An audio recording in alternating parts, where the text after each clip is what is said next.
Binusisi ang naging papel ni resigned PNP Chief Alan Purisima sa madugong operasyon sa Mamasapano, Maguindanao sa pagdinig ng Senado kanina. Giit ni Purisima, hindi siya direktang nakialam sa operasyon at tanging pagpapayo lang di umano ang ibinigay niya. Pero hindi kumbinsido rito ang ilang senador.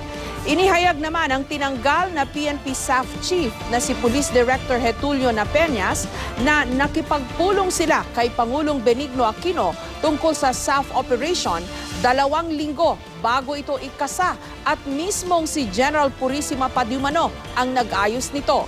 May report si Jamsi Sante. Just very briefly. Isa sa mga nausisa sa pagdinig sa Senado ngayong araw, kaugnay ng madugong operasyon ng PNP Special Action Force laban sa teroristang si Marwan, ang papel na ginampanan ni dating PNP Chief Alan Purisima. Kasama ito sa pagplano ng operasyon kahit suspendido na ito. Paulit-ulit man ang pagtanggi ni Purisima, hindi kumbinsido ang ilang senador na hindi siya direktang nakialam sa operasyon sa Mamasapano. And if he was receiving instructions, then you were giving orders. No, Your And if you Honor. say it was a suggestion, I mean, come on, let's not play around with words here. Your Honor, I just gave advice. Advice. Yes, Your Honor. Katunayan, ayon kay Purisima, umaga na raw niya nalaman na tumulak na pala ang tropa ng PNP Special Action Force para tugisin ang Malaysian bomb maker na si Zulkifli Binhir alias Marwan. Your Honor, during the time that the Police Director Napeñas informed me that they already jumped off, that was already in the morning. You mean you also did not know anything about it? So who knew? Napeñas by himself? Inako naman ng inalis sa pwestong hepe ng PNP Special Action Force na si Police Director Getulio Napeñas na siya ang nagdesisyon na ituloy ang operasyon sa petsang isinagawa ito.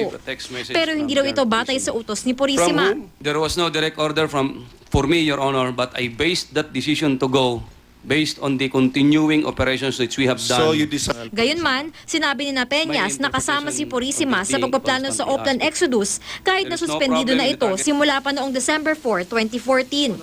Matatanda ang pinatawa ng preventive suspension si Purisima ng Office of the Ombudsman habang iniimbestigahan ng maanumalya umanong kontrata ng PNP sa isang courier service. Nakipagpulong pangaraw sila para i-brief si Pangulong Aquino kaugnay sa operasyon noong January 9. Mismong si Purisima raw ang nagdala kay Napeñas at ilang opisyal ng PNP sa bahay pangarap sa Malacanang para sa pulong.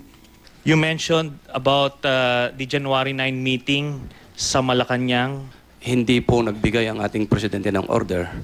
It was a mission update that was provided for. You did not participate in the meetings. I participated, I listened to the meetings, Your Honor. You participated by simply listening. Yes, Your Honor. You did not say anything. Because in the updates of their plan, Your Honor, I think that is already correct, Your So Honor. yeah, you did not say anything. No, Your Honor. Pagkatapos ng pulong sa palasyo, sinabihan daw sila ni Purisima I'm na not huwag asking munang for your sabihin basic. kina PNP Officer in Charge Deputy Director General Leonardo Espina at Interior Secretary Mar Rojas ang operasyon. After the update, Police Senior Superintendent Mendez and myself went out while Police Director General Purisima stayed behind. It was then when Police Director General Purisima, when he came out, he stated, "Huwag mo munang sabihan yung dalawa, saka na pag nandun na. Ako na ang bahala kay General Katapang." Ngunit bakit nga ba tila limitado lang ang mga nakaalam kaugnay sa operasyon sa Mamasapano?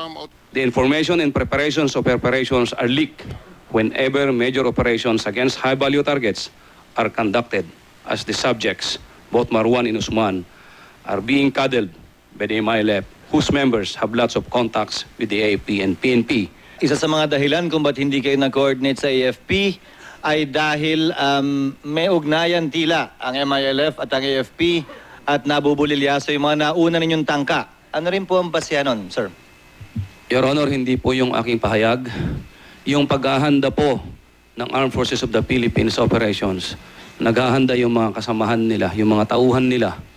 At oftentimes yung dahil sa paghahanda sa operasyon, lumilitaw at nalalaman yun ng mga contact ng MILF na nandyan sa paligid or nandyan mismo sa mga kampo ng mga Armed Forces of the Philippines.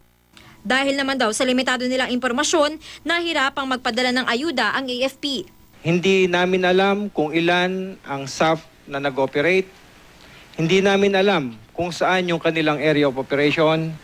Hindi po namin alam kung anong lugar at yung eksakto, lalong-lalo na po kung dito ay may mga civilian communities. Yun po ang mga consideration na ating pong kinukonsider in order for us yung firing po ng artillery.